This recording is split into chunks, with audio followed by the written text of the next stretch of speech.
Assalamualaikum warahmatullahi wabarakatuh. Halo Sobat TVRI dimanapun Anda berada. Senang sekali kita kembali lagi di podcast Titik Temu. Dan kali ini ditemani bersama saya Marissa Nurba. Dan pemirsa, podcast kali ini kita akan mengangkat kisah nyata dari seorang relawan kemanusiaan yang secara sukarela turun langsung membantu masyarakat dalam kebencanaan ataupun keadaan darurat yang ada di Jawa Barat. Langsung saja kita sapa, sudah hadir bersama saya hari ini Kang Eris. Betul. Gimana kabarnya hari ini, Kang? Alhamdulillah baik. Alhamdulillah baik. Perkenalan nih buat teman-teman TVRI, siapa sih Kang Eris ini gitu? Boleh dijelasin dulu. Oke, Assalamualaikum warahmatullahi wabarakatuh. Perkenalkan, nama saya Rizka Warlendi. Saya berasal dari organisasi sebenarnya, organisasi kepecinta alaman di Pangalengan, namanya PAPB Tapak Tiara gitu. Nah, di sana ya dengan seiringnya waktu jadilah seperti ini. Jadilah tadi yang sudah saya sampaikan gitu ya. Jadi sukarelawan atau relawan disebutnya ya begitu. Relawan. Ya. Mulainya dari tadi ikut organisasi gitu. Dulu, organisasi pecinta alam. Nah, untuk kesibukan sehari-harinya selain nanti nih kita bakal lebih lanjut lagi nih bahas tentang relawannya. Kesehariannya sekarang apa nih kesibukannya selain menjadi relawan? Saya sebagai penyedia event organizer juga, activity outdoor, terus sebagai guide juga, sama guide tour sih di Pangalengan, khususnya Jawa Barat sih. Itu sih. Jadi aktivitasnya ini ya, pariwisata mungkin ya di Pangalengan. Oke. Kemudian kita bahas nih, tadi kan mau bahas tentang relawan begitu ya. Awalnya jadi relawan itu gimana sih Kang? Bisa diceritain nggak? Jadi awalnya itu pandangan tentang dunia sih ya. Alam semesta itu sempit sebenarnya. Tapi ketika kita masuk organisasi kepecinta alaman, si PAPB Tapak Tiara itu kebuka semua. Karena kita diasah untuk bertanggung jawab, terus menjadi sosok leader, terus kita belajar lagi tentang ilmu-ilmu yang mungkin susah didapat waktu itu gitu ya. Kalau sekarang kan di YouTube, di apapun banyak gitu. Oh iya, benar. Kayak olahraga arus deras, terus kayak rock climbing. Itu tahun berapa sih Kang? 2020-an masuk relawannya ini? Nggak relawan, masuk belum. ke organisasinya dulu. Okay. Organisasinya dulu. Nah, di sana belajar tentang ilmu ini, ilmu itu. Nah, kayak navigasi darat, terus PPGD tuh belajar kita di sana. Di organisasi tuh belajar? Belajar. Kita di diklat, terus ada namanya masa bimbingan. Setelah masa bimbingan kita ke potensinya mau kemana. Ada yang ke rock climbing, ke hutan gunung, kemanapun banyak. Jadi dari sana karena ilmunya bagus semua, terus tuh kayak dipelajarin semua. Dipelajarin semua. Setelah udah dapet ilmunya, bingung nih. Bingung kan mau dipakai apa ya, kayak dipakai untuk hobi aja kayak nggak worth it nih gitu. Manfaatnya apa buat orang lain? Nah, kesini disambungin lah sama si organisasi tersebut, si Tapak Tiara gitu ya. Tapak Tiara kayak ada kebencanaan di Cianjur, kebencanaan di mana-mana. Kamu turun. Karena mereka percaya. Karena ketika anak para senior, terus kakak-kakak saya di organisasi itu, oh si Eris tuh percaya. Berangkat ke sana, ngelihat di kebencanaan, di lokasi kebencanaan, terus kayak nge-rescue orang yang tenggelam, terus apapun itu, terus aja dari sana. Oh ternyata seru juga nih gitu, nolong orang gitu. Dari sana, ya seperti ini. Oh, kalau misalnya tadi maksudnya dari organisasi kan ditunjuk nih. Nah itu tuh ada kualifikasinya nggak sih? Misalnya karena Kang Eris ternyata mampu nih di bidang ini, mampu, makanya diajukan gitu buat kalau ada kebencanaan dibantu. Iya, itu kan kita ketika ada di lokasi kebencanaan, kita mental, knowledge kita itu yang utama sebenarnya. Jadi ketika kita empatinya gede, mau nolong orang, tapi knowledge-nya nggak ada, buat apa? nantinya jadi relawan yang di-rescue gitu. Kan itu nggak baik gitu ya. Relawan tapi di rescue. Bener. Tapi nggak sesulit itu menjadi si relawan tuh nggak sesulit itu. Ada yang gampangnya gitu. Karena perspektif tentang relawan itu kan luas nih. Relawan, gimana nih maksudnya relawan itu luas? Relawan itu kan luas nih. Ada klasternya kan. Oh, ada Ada klasternya. relawan yang Oke. misalkan di dapur umum. Terus misalkan yang ngedorong logistik, APBD atau apapun itu kan sama relawan bentuknya gitu. Itu apa? Yang healing trauma healing itu juga relawan. Bener. Itu kan relawan juga sama. Iya. Ada Banyak ya banyak bentuknya gitu. Bantuannya gitu. Tapi jangan sampai ego kita naik buat kayak nge-rescue gitu. Kalau kemampuan kita sanggupnya di cuci piring ya cuci piring. Kalau sanggupnya kita masak ya masak gitu. Karena ya nggak tahu ya, maksudnya itu urusan Allah gitu ya. Masalah kasarnya ibadahnya apapun itu urusan Allah. Iya. Tapi saya berpandang bahwa relawan itu sama gitu. Apapun tugasnya, Iya. mereka relawan. Iya. Itu Betul, manusia yang baik gitu kasarnya. Iya, sama-sama niatnya mau nolong ya Betul. gitu pas ada bencana, membantu masyarakat yang terkena bencana gitu. Betul, Jadi betul. walaupun bukan cuman masak disebutnya gitu. Betul, Cuman betul. masak, cuman tadi bantu-bantu bersih gitu. Enggak lah. Nggak cuman ya. Enggak cuman lah, itu dia ngebantu banget lah. Apalagi kita sebagai, kasarnya saya sebagai rescue yang turun ke lapangan itu ngesar gitu. Kalau nggak ada yang masak, kita mau makan di mana? Karena kadang-kadang kita fokus kita harus benar-benar fokus kan. Mental fokus, kita harus benar-benar terjaga gitu. Jadi ketika kita fokus nge-rescue, terus ngebantuin apapun itu, tenaga kita harus di-save, terus pikiran kita harus di-save juga sama gitu. Nah, buat makan tuh kayak udah ada yang nganterin nasi itu. Luar biasa itu. Padahal kadang-kadang makan aja nggak kepikiran ya. Iya, kita kan makan nggak Fokusnya kepikiran. ke rescue. Ke rescue gitu. Kadang-kadang orang kan, kita cuman nganterin nasi dong. Padahal itu berharga banget itu buat saya yang ada di lapangan gitu. Walaupun nggak secara gamblang, makasih ya gitu. Tapi di hatinya tuh udah wah gitu. Iya benar. Oke, nah terus Kang, kalau Kang Eris kan terjun ke lapangan. Nah itu tuh ilmu-ilmunya atau misalnya apa ya, pertolongan pertamanya itu didapat dari mana sih? Itu yang pertama dari Tapak Tiara, terus diasah lagi dari Basarnas. Ikut Basarnas. Jadi nggak ikut, karena Basarnas itu kan dia pemerintahan kan, instansi nih. Nah, Basarnas itu biasanya ada program buat ada pelatihan buat potensi SAR-nya nih. Jadi kebetulan waktu itu ada slot buat masuk si pelatihan tersebut selama 7 hari waktu itu, 8 hari 7 malam. Nah, di sana kita belajar tentang PPGD. PPGD itu pertolongan pertama gawat darurat. Pertolongan pertama lah ya. Bener, pertolongan pertama. Terus navigasi darat. Navigasi darat tuh tentang peta, tentang nentuin koordinat, itu kita belajar. Terus di olahraga arus derasnya kita belajar berenang, ngedayung, apapun kita belajar. Terus banyak sebenarnya ilmu-ilmu yang dikasih sama si Basarnas tersebut buat pembekalan ketika kita ada di lokasi kebencanaan atau kita lagi ngesar orang hilang, terus ngesar orang tenggelam, hilang di gunung di mana gitu. Nah, kita udah siap gitu. Untuk pertolongan pertamanya Betul. sudah ada bekalnya lah ya gitu. Nah terus Kang Eris pertama kali terjun nih di bencana itu tahun berapa, terus bencana apa? Kalau turun pertama tuh yang pas gempa di Pangalengan itu belum tahu apa-apa. 2009.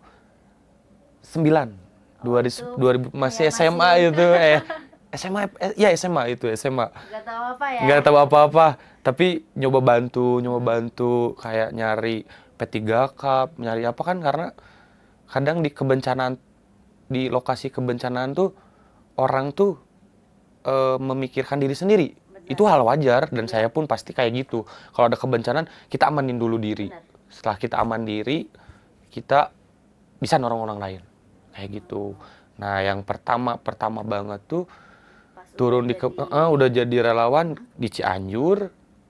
Pas jadi ya gempa tuh di Cianjur 2022 apa 2023 ya. Itu kita turun. Setelah itu banyak sih sebenarnya Tapi itu yang pertama tuh, Itu yang ke pertama. Cianjur. Iya, ke Gempa Cianjur. bumi gimana nih Kang rasanya, atau karena kan itu baru pertama Iya, ya. bener, Terus bener, kondisinya mungkin cukup besar ya gempanya. Besar banget Terus sampai di Cianjur tuh kayak isolasi ya apa Iya. wilayahnya, karena yang Wilayah, emang nggak bisa dilewatin Bener, gitu. bener, bener. Gimana pertama kesana? Aduh, pertama ngelihat ke sana kan kita pasti kalau ada kebencanaan tuh kita nggak langsung turun nolongin orang, nyari mayat nggak biasanya. Kita asesmen dulu disebutnya. Asesmen tuh nyari data dulu ke kalau ada RT RW misalkan atau ke desanya masih aktif, kecamatannya kita nyari dulu data ke sana, anak kecilnya berapa, ceweknya berapa, cowoknya berapa, orang hamil berapa gitu. Nah, kita udah dapat data itu, kita nyari shelter. Shelter tuh kita bikin posko buat ngamanin tim kita dulu. Jadi kita asesmen 2 hari, biasanya setelah 2 hari yang ditugasin kita pulang lagi ke Pangalengan, kembali lagi ke Tapak Tiara dulu. Dari sana di Tapak Tiara di manage di sana, diorganisir lah. Nih kamu bagian ini, bagian ini, bagian ini, bagian ini. Setelah itu bikin posko. Dari sana kita koordinasi sama Basarnas biasanya, terus koordinasi sama BPBD, Polri yang gitu. Terus sama relawan lain nih. Karena biasanya ada posko utama, terus ada dapur umum yang gitu-gitu. Nah, karena kita juga butuh akses buat masuk ke dapur umum nih. Buat minta logistik ke ya tim kita gitu. Gitu. Kalau kita kekurangan, kalau kita ada mah ya udah makan yang ada gitu. Gitu biasanya. Jadi tetap harus ada ininya ya, step-stepnya, nggak yang datang langsung jebar gitu. Nggak bisa. Karena percuma nantinya. Ya buat apa gitu. Kalau misalkan yang harus ditolonginnya misalkan hal yang pertama bikin MCK nih. Kita malah nyari dulu apa kan nggak work gitu sih pekerjaan kita. Dilihat dulu ya situasinya kayak gimana, urgentnya apa, terus baru bisa memetakan ini yang pertama dikerjain, selanjutnya ini. Karena biar kerjaan kita teh nggak sia-sia gitu. Iya, benar. Efektif ya. Betul, efektif, taktis kan itu harus sebenarnya. Terus Kang Eris, kalau misalnya jadi relawan ya, Basarnas juga tentunya cepat ya. Seberapa cepat sih kita sebagai relawan itu bergerak pas ada bencana? Gitu? Sebenarnya itu nggak jadi patokan cepat atau lambatnya ya untuk si kebencanaan mah, karena kita masuk ke lokasi kebencanaan teh harus benar-benar dengan rencana yang matang, manajemen yang benar. Kayak kita tuh di sana mau ngapain nih? Oh iya. Kan kita harus tahu dulu manajemen tuh kayak gitu bener. Kita di sana mau ngapain, kita di sana berapa hari, sampai kapan di sana, terus intinya pulang dengan selamat kayak gitu. Kita harus ngerencanain itu semua dulu gitu. Jadi kita nggak bisa ketika ada bencana terus langsung ke sana, nggak bisa. Nggak bisa, karena kita harus ngerencanain, nge-manage dulu semua gitu di sana. Ketika udah siap nih, kayak akomodasi kan kayak alat-alat di kebencanaan, kayak kita pakai harness, pakai helm, kan APBD harus komplit. Oh ya, harus ngamanin diri dulu juga ya. Betul. Punya prinsip utama relawan atau rescue itu aman diri. Aman diri dulu. Benar. Baru bisa bantu orang lain. Ketika kita aman, ya udah ngapain lagi, udah aman ya nolong orang gitu. Tapi ketika kita nggak aman, percuma nolong orang. Malah jadi kitanya juga yang jadi korban takutnya kayak gitu ya. Kan nggak baik ketika misalkan nolong orang di kebencanaan, sedangkan mental kita nggak aman, malah marah-marah di kebencanaan, kan nggak baik. Jadi aman tuh luas sebenarnya. Perspektif si aman tuh sangat luas sebenarnya. Aman diri tuh kayak mentalnya, fisiknya, knowledge-nya, kemampuannya kan yang utama. Bener, tadi fisiknya aman, mentalnya aman, knowledge-nya nggak ada, percuma. Mau ngapain nih? Sehat nih, jago lari, tapi kita nggak ada knowledge buat nolongin orang ya. Buat apa gitu. Punya aman tuh luas lah, bener. Nah, kemarin kan kalau kita tahu ya, ada bencana tuh di Cisarua. Oh iya. Nah, kalau misalnya Kang Eris ikut juga nggak di, maksudnya kesana juga nggak sebagai relawan? Ikut di sana. Ikut di sana. Terus itu kan beda tuh kalau sebelumnya di Cianjur ini longsor. Sebenarnya seberat apa sih untuk evakuasi itu? Apakah lebih berat di gempa bumi atau di longsor atau di banjir, kan banyak ya bencana. Benar. Lebih susah yang mana untuk evakuasi? Untuk itu kan jadi dibagi klaster kan, si bencana itu ada klaster-klasternya kayak tadi banjir, gempa bumi, terus longsor. Sebenarnya semua sulit gitu ya, nggak ada pilihan gitu ya. Tapi ya intinya ketika knowledge kita udah memumpuni, mental kita udah siap, ya terabas saja lah gitu. Bisa lah. Bisa udah lah, ada gitu, udah ada basicnya, udah ada ilmunya, bisa nolong. Bener. Oke, langsung Semaksimal gaskeun. mungkin lah, gaskeun lah pokoknya. Kita mah berangkat gitu. Nah, terus Kang Eris waktu di Cisarua ini evakuasinya apa nih tugasnya Kang Eris di sana? Terus datangnya pas dari hari pertama, Kang? Enggak, hari pertama itu anak-anak jadi di si Tapak Tiara. Jadi ada yang ditugasin buat asesmen dulu tuh tadi. Asesmen dulu kan kita ngeliat dulu. Ketika misalkan kita mau ke sana, oh ini nih masih aman nih manpower buat relawannya. Misalkan terus logistiknya oh masih aman, kita asesmen dulu kan. Dapat nih data asesmen. Terus ada ketuanya. Si Tapak Tiara tuh ada ketuanya. Nah, kita minta izin. Nih mau gimana gitu, kita setting terus rencanain di sana. Ketika ketua ngasih tugas, dikasih surat tugas, oke kita berangkat. Nih kamu berangkat tanggal sini. Kamu sampai di situ bebas karena kan ada koordinatornya juga. Jadi kita tuh nggak bener. Oh, di titik bencananya. Di titik bencana tuh ada koordinator. Karena kan jadi Basarnas, BPBD. Nah, di sana tuh ada kan tim potensi SAR sama relawan tuh. Ada tuh. Nah, di sana tuh ada koordinatornya. Jadi ketika masuk ke sana, saya sebagai relawan ditugasin apapun bebas. Terserah si koordinatornya apa yang dibutuhin gitu. Misalkan, Riz doorlog tuh dorongan logistik, oke. Riz masak, oke. Riz bagian comot, itu comot tuh biasanya kita sebut orang-orang yang buat ngeevakuasi si body pack. Body pack tuh korban biasanya kita sebutnya body pack. Ada banyak sebutan-sebutan di si relawan tuh banyak, di Basarnas tuh ada body pack, survivor biasanya. Terus waktu di kebencanaan yang di Cisarua ya, Kang Eris jadi apa nih?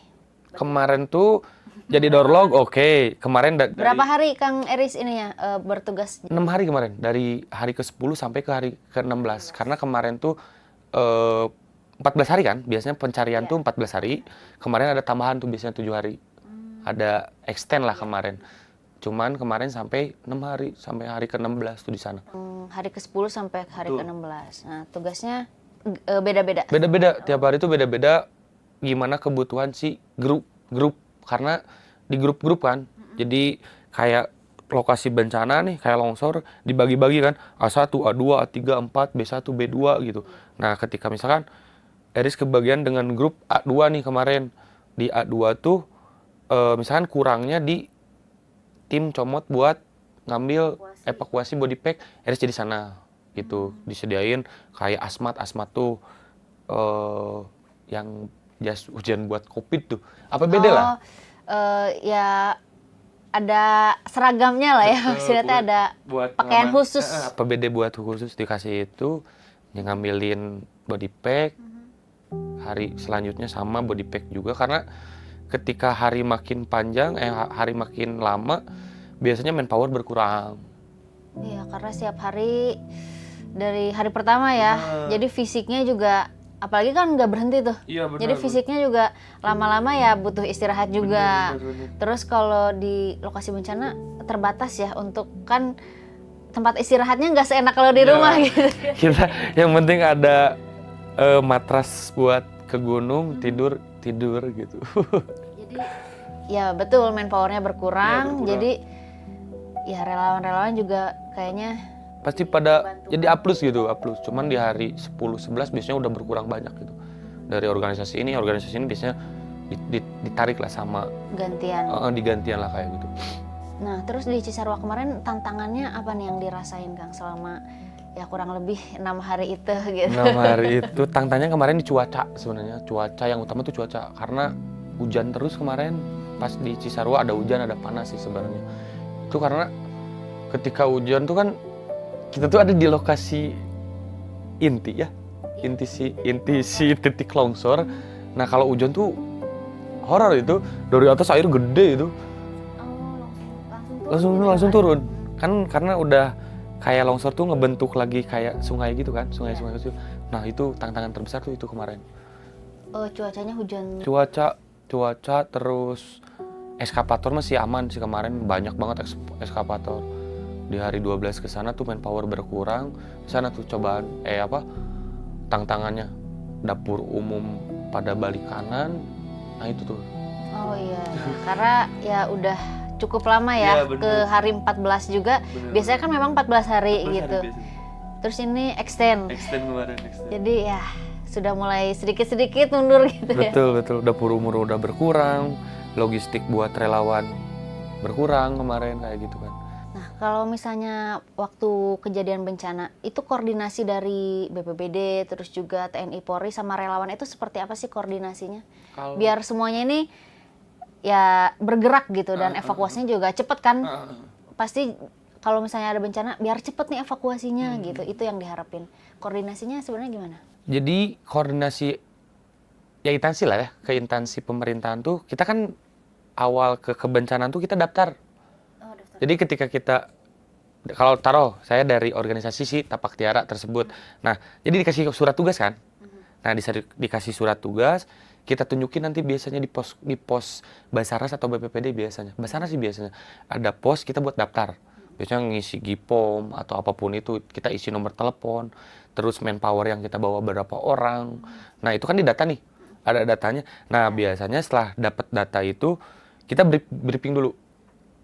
Kamu di posko berapa diemnya?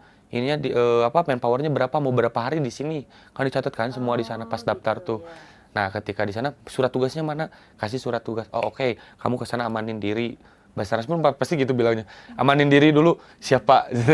Setelah itu koordinasi, karena kalau di lapangan itu biasanya ada briefing pagi pas mau ke lapangan nih. Terus ada evaluasi biasanya. Jam 8 lah, biasanya jam 8 malam setelah kita pas selesainya. Jam 8 malam kita evaluasi dulu sampai jam 9 biasanya sama Basarnas, Polri, apa nih yang misalkan nentuin titik selanjutnya buat besok tuh kita geraknya harus gimana nih. Misalkan tim ini bagian doorlock, tim ini bagian rescue-nya, tim ini bagian ini, jadi diatur dulu sama si Basarnas biasanya. Koordinasi. Setelah itu pagi kita ada yang briefing di Basarnas, ada yang karena kan si koordinator di kebencanaan itu grup biasanya udah koordinasi lebih dahulu sama si Basarnas. Lebih tahu lah dia. Jadi ketika dia lebih tahu, nah pas pagi mah kita nggak sama Basarnas lagi biasanya briefingnya, sama si koordinatornya. Karena udah ditugasin oleh si Basarnasnya biasanya. Nih koordinator kamu ini kamu ikutin apa kata dia. Gitu. Oh, jadi koordinasinya memang dari Basarnas ya, untuk kalau misalnya ada bencana-bencana langsung gitu ya udah. Betul. Mau mulai dan berakhirnya ini ada evaluasi, ada pagi-pagi itu juga apa yang harus disiapkan gitu ya. Karena kan si Basarnas lebih proper tentang segalanya gitu, tentang knowledge-nya, tentang kebencananya tuh lebih proper gitu. Jadi kita ngikut aja relawan, potensi saran kita ngikut. Ya, nah Kang, kan banyak nih udah jadi relawan gitu. Mungkin tadi disebutin ada yang pernah di bencana gempa, terus longsor.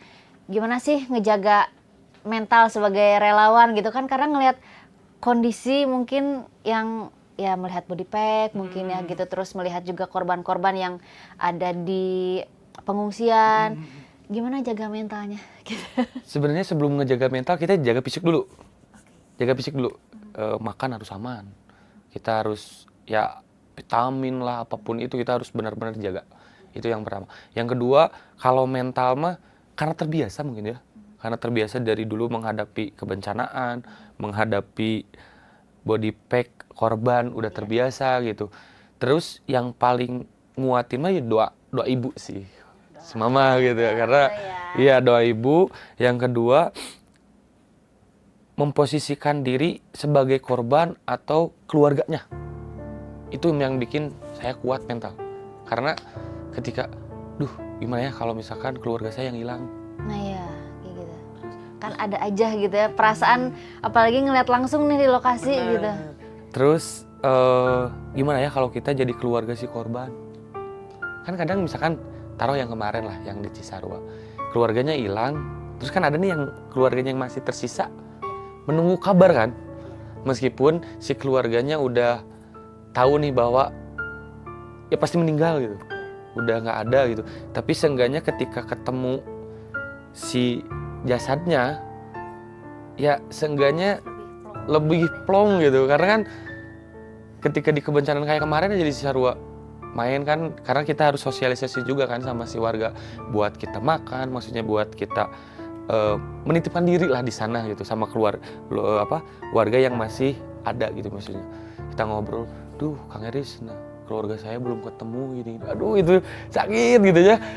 Kita teh ya sebenarnya saya sebagai relawan, ini perspektif saya gitu, sama pikiran saya gitu, saya tuh seneng gitu ketika ada di lokasi kebencanaan, tapi nggak mau di sana gitu, ngerti gak sih? Dalam kondisi tersebutnya nggak mau gitu, tapi seneng ketika ada di sana, temen nambah, relasi nambah gitu, kadang-kadang ya seru lah gitu sebenarnya, tapi nggak mau di situ gitu. Tapi nggak mau karena ada kondisi lain. Betul, ada kondisi lain, orang yang ditinggalin, kerugian materi, kerugian apapun itu nggak mau itu, tapi seneng gitu kita di sana. Jadi ya ada senangnya, ada sedihnya juga lah gitu ya. Nah kalau misalnya lagi kebencanaan kayak gitu, sebenarnya kalau sebagai masyarakat, sebagai relawan maksudnya tuh apa sih yang paling dibutuhin gitu? Misalnya ada juga masyarakat yang mau bantu tapi nggak bisa terjun. Nah sebenarnya yang relawan butuhin tuh apa sih Kang? Sebenarnya kalau saya sebagai relawan ya lebih ke, karena kalau udah jadi saya nggak terlalu mikirin diri sendiri nih, karena dari diri sendiri mah udah taktis gitu, kayak buat uang makan, uang akomodasi, kasarnya udah ada lah, udah ini lebih ke mikirin ke grup gitu, ke regu gitu, ke posko gitu. Karena kadang-kadang kan hari pertama, hari 1, 2, 3, 4 biasanya itu gas susah, tabung gas tuh buat kita masak tuh biasanya susah, air susah gitu kadang-kadang, kayak gitu sih bener. Pokoknya tantangan buat si relawan, Basarnas apapun itu biasanya di hari pertama sampai ke 4 lah biasanya. Terus dari hari 12 selanjutnya itu paling sulit karena relawan udah berkurang, logistik udah berkurang. Terus mungkin hari pertama lebih susahnya dapat logistiknya gitu ya. Susah, karena kan kadang-kadang akses terputus. Iya benar. Terus misalkan buat jaringan kita koordinasi dengan misalkan tim dari Tapak Tiara saya susah gitu. Itu sih kendala. Itu di awal, di akhir yang tadi semakin banyak yang sudah mundur gitu kayaknya gitu ya. Dari dapur umum mungkin kayak gitu, relawan juga semakin sini semakin sedikit gitu ya. Itu yang sebenarnya dibutuhin mungkin ya bagi masyarakat kalau misalnya mau bantu gitu ya. Benar. Jadi titik fokusnya ya korban mah ya harus fokusnya ke korban gitu maksudnya. Cuman di sisi lain tuh ada relawan yang menaruhkan nyawanya gitu, menaruhkan dirinya buat nolongin korban gitu. Sedangkan kadang-kadang nggak ada yang merhatiin, emang relawan tuh nggak ada yang merhatiin, independen bener gitu, nggak ada yang merhatiin. Jadi memang aman diri tuh harus aman diri dulu ya. Kalau kita sanggup nolongin orang ke kebencanaan ya pergi ke kebencanaan. Kalau nggak sanggup diem ngedoain atau misalkan ngebantuin entah itu materinya atau apanya itu sih. Nah Kang, kalau misalnya mau jadi relawan sebenarnya gampang nggak sih? Gampang susah sebenarnya. Ada yang gampang, ada yang susah gitu. Gampangnya gimana nih kalau misalnya mau jadi relawan? Ya, kita misalkan dari pribadi nih, dari nggak ada instansi atau apapun itu gitu ya. Kita tinggal ngobrol aja, koordinasi dengan si posko. Karena tiap kebencanaan tuh pasti ada posko utama. Posko utama biasanya Basarnas lah di sana, Basarnas BPPD. Itu entah itu biasanya kalau di kebencanaan gempa apapun itu biasanya poskonya di kecamatan, biasanya di desa biasanya, atau SD kah. Pokoknya yang dipakai sama Basarnas biasanya fasilitas si pemerintahan lagi biasanya. Kebanyakan kayak gitu, rata-rata gitu. Tapi ngelihat si kondisinya. Tapi rata-rata seperti itu. Kita tinggal ngobrol ke Basarnas, maksudnya kita daftar. Nah, di sana kalau misalnya nggak punya knowledge tentang rescue, ya udah masak aja. Di ke dapur umum. Boleh itu maksudnya. Itu boleh mandiri nggak? Maksudnya saya kan nggak ikut organisasi apa-apa gitu ya, tapi pengen gitu ya, nggak ada ilmu rescue, ya udah nggak apa-apa masak di dapur, boleh sendiri datang? Boleh. Oh, itu boleh. Tinggal koordinasi. Yang penting kita daftar dulu ke si Basarnasnya nih. Setelah daftar ke Basarnas, cari dapur umum. Nah, ke dapur umum tinggal ngobrol aja sama si, kan biasanya ada bukan lead kepala dapur lah. Tinggal ngobrol.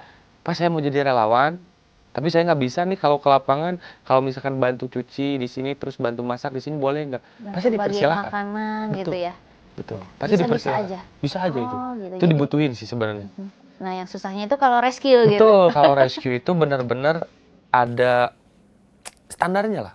Ada standarnya sama, bukan standar ya, lebih ke Ilmu mungkin ilmunya ya. Ilmu buat si rescue itu karena sulit kan. Kayak ada vertical rescue, jungle rescue, water rescue. Terus Vertical rescue itu apa kan? vertical rescue itu biasanya kita nolong orang di ketinggian. Oh, misalnya yang jatuh dari gunung ya. Apa Betul. kalau lagi pendaki gunung kan biasanya Betul. suka ada yang jatuh ya. Betul. Itu maksudnya ke vertical rescue, jungle rescue biasanya yang Jungle bergerak. rescue, Betul. oke. Jungle rescue fungsinya buat nentuin dulu koordinatnya di mana, terus jalur evakuasinya seperti apa. Nah, yang evakuasinya biasanya sih vertical rescue karena dia lebih paham dan tahu caranya gimana cara ngambil orang di bawah dikeatasin atau dari atas ke bawah gitu. Jadi dia bikin sistem kayak tali menalis, simpul, angkor biasanya kayak gitu. Itu vertical jungle. Nah, terus kalau misalnya yang dipakai pas kemarin di Cisarua itu kan apa nih? Itu biasa Knowledge-nya. knowledge-nya itu water rescue, jungle rescue sama vertical rescue kemarin kepake karena kayak vertical rescue itu kepake buat ngangkut angkut misalkan ada batu nih, ada batu. Nah cara ngangkutnya misalkan nggak ada eskavator nih, nah dia pakai tali, pakai tambang, nah bikin sistem gitu. buat misalkan ngangkut si Batunya biar lebih gampang. Gitu. Sebenarnya nggak. Ngangkat batu aja harus ada teknik ya. Iya tuh kalau misalnya nggak ada eskavator kan Berat ya, berat. nggak bisa. Betul. Apalagi besar. Itu kan Betul. kalau yang kemarin di Cisarua dari gunung ya. Bener, Gunung langsung. dari gunung itu batunya gede-gede banget kemarin. Sebenarnya nggak ada spesifikasi juga sih kalau misalkan di kebencanaan ini harus pakai ilmu ini, ilmu enggak. Yang penting kita punya knowledge-nya ada di dalam, ya maksudnya di kitanya ada knowledge-nya. Ya di hari itu misalkan kepakainya jangan rescue pakai. Di hari itu misalkan kepakainya water rescue pakai. Di hari itu situasi ya? bener. Nggak bisa dispesifikasikan karena ya namanya bencana itu faktor-faktornya itu banyak, nggak bisa di wang-wang gitu. Iya, benar-benar. Jadi ya, misalnya walaupun di sini gempa, tapi ternyata harus pakainya yang water kan bisa aja Bisa mungkin. aja. Ya. Kan gempa misalkan, terus ada orang setelah gempa tuh misalkan banjir gitu, terus kita harus nolong orang yang tenggelam, ya water rescue kepake. Ya, Gitu. jadi lihat situasi ya. Betul. Semuanya, yang penting dasar-dasar ilmunya ada, jadi bisa dipakai di situasi apapun. Betul, gitu ya, betul, Kang. betul. Nah, Kang mungkin pesan buat masyarakat tentang kepedulian sama kemanusiaan atau misalnya seperti apa sih Akang melihatnya gitu pas menjadi relawan ini? Intinya kemanusiaan itu hal yang baik. Kemanusiaan itu di atas segalanya sebenarnya. Kemanusiaan itu kelak akan menolong kita entah apapun itu gitu. Karena menurut saya ya, hidup itu nggak tentang hidup sendiri. Hidup itu nggak harus, maksudnya hidup itu bukan hanya untuk hidup. Ya, banyak hal-hal lain di hidup ini yang harus kita lakukan. Kalau kita berbuat baik, ya di kedepan hari insya Allah dapat yang baik juga ya. Kan nggak tahu ya, nggak tahu, kita bukan maksudnya saya berbuat baik terus pengen ada yang berbuat baik lagi ke saya, enggak.